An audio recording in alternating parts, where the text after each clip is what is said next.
Voici pourquoi tu ne dois jamais écouter le jugement des autres. Laisse-moi te raconter une petite histoire très intéressante qui va t'ouvrir les yeux. Un vieux sage avait un fils qui ne voulait pas sortir de la maison, car il était complexé de son handicap physique. Il craignait que l'on se moque de lui. Son père lui expliqua alors qu'il ne fallait jamais écouter les gens et qu'il allait lui en donner la preuve. « Demain, dit-il, tu viendras avec moi au marché. » Tôt le matin, ils quittèrent la maison, le vieux sage sur le dos de son âne et son fils marchant à ses côtés. Quand ils arrivèrent sur la grande place du marché, des marchands ne purent s'empêcher de murmurer « Regardez cet homme, il n'a aucune pitié.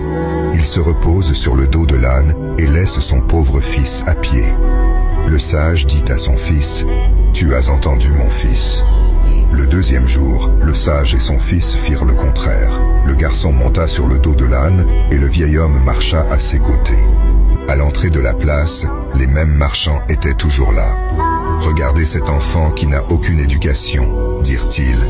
Il est tranquille sur le dos de son âne et laisse son pauvre père se traîner dans la poussière.